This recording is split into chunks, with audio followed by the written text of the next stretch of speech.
Hello students, welcome back to physics with Shubham sir.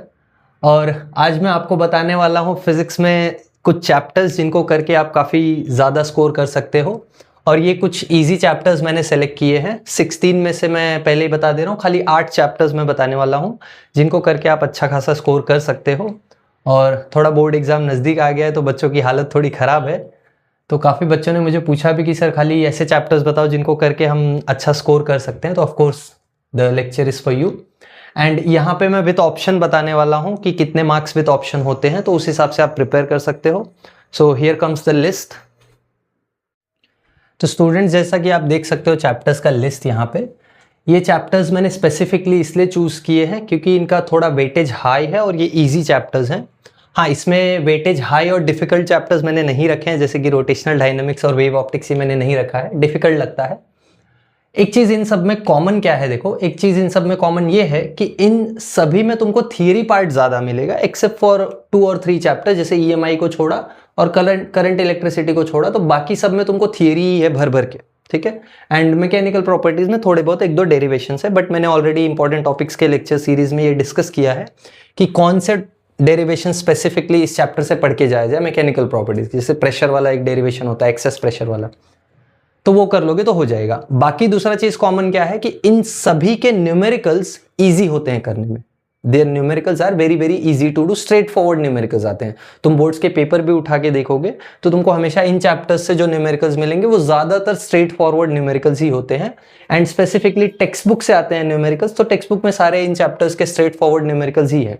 तो तुम अगर वो प्रैक्टिस करके चले जाते हो तो भी तुम्हारा अच्छा पार्ट हो जाएगा।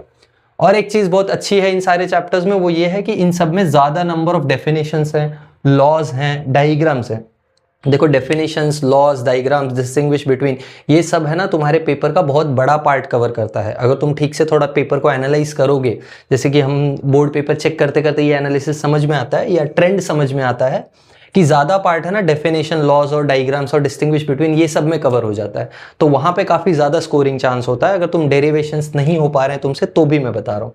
डेरिवेशंस अगर करने हैं तो जैसे करंट इलेक्ट्रिसिटी में व्हीटस्टोन ब्रिज है, मीटर ब्रिज है, ये सारी चीजें। ईएमआई में सेल्फ इंडक्टेंस है, एंड देन मोशनल ईएमएफ है, ये चीजें। एंड देन मैकेनिकल प्रॉपर्टीज में मैंने बोला एक्सेस प्रेशर, सरफेस टेंशन वाला डेरिवेशन। तो ये कुछ टॉपिक्स होते हैं जो स्पेसिफिक होते हैं।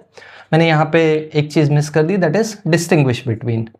इसमें डिस्टिंग्विश बिटवीन काफ़ी आने के चांसेस होते हैं इन चैप्टर्स से। जैसे कि मैं बता दूं फॉर एग्जांपल, जैसे देखो, तुमको थर्मो में थोड़ा सा मिल सकता है, एडियाबैटिक आइसोथर्मल प्रोसेस में डिस्टिंग्विश बिटवीन। देन आगे जाओगे मैग्नेटिक मटेरियल्स में तो बहुत पूरा डिस्टिंग्विश के पार्ट्स में ही तुम प्रॉपर्टीज पढ़ते हो, डायमैग्नेटिक, पैरामैग्नेटिक, फेरोमैग्नेटिक, तो इन पे डिस्टिंग्विश आने का चांसेस हाई होता है।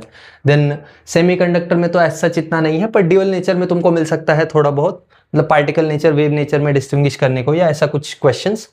एंड देन लास्टली बचता है ईएमआई। ईएमआई से भी डिस्टिंग्विश हो सकता है कि सेल्फ इंडक्टेंस और म्यूचुअल इंडक्टेंस में डिस्टिंग्विश करो।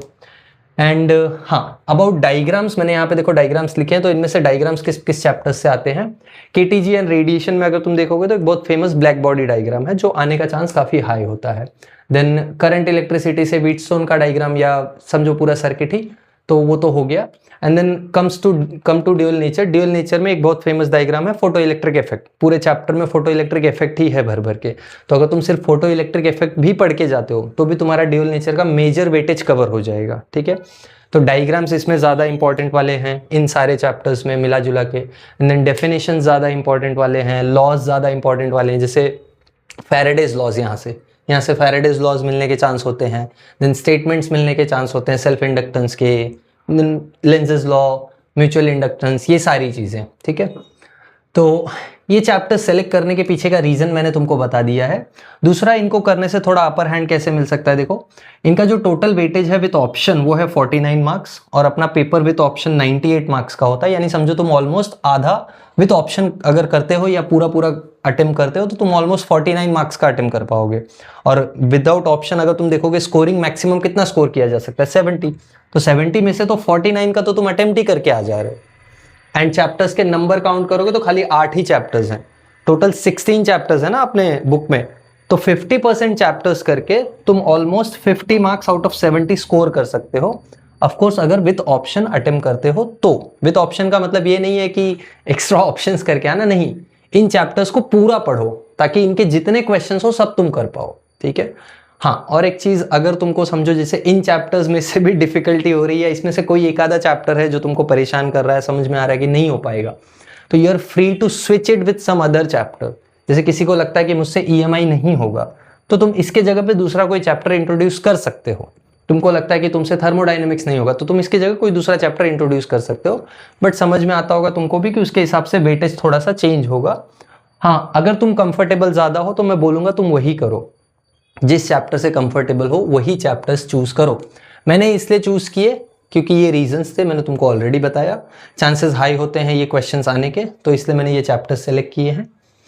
एंड इन सारे चैप्टर्स पे इंपॉर्टेंट टॉपिक्स भी मैंने बताए हुए हैं, सबका लिस्ट मैंने प्लेलिस्ट बना के डाला हुआ है, तो तुम जाके हर एक चैप्टर का इंपॉर्टेंट टॉपिक्स देख सकते हो। ऑल्सो अगर इनके अलावा किसी भी चैप्टर का तुमको इंपॉर्टेंट टॉपिक चाहिए तो वो सब भी अपलोडेड है। थोड़ा सा टाइम को यूज़ करो और थोड़ा सा स्ट्रैटेजिकली पढ़ाई करो। इतना डिफिकल्ट नहीं है जितना तुम इसको डिफिकल्ट समझ रहे हो। अगर तुम स्ट्रैटेजी से जाओगे तो काफ़ी अच्छा मार्क्स स्कोर किया जा सकता है, ठीक है। तो यस, एंड तुम इसको नोट डाउन कर सकते हो, कॉपी कर लो, स्क्रीनशॉट ले लो, जैसे भी करना है।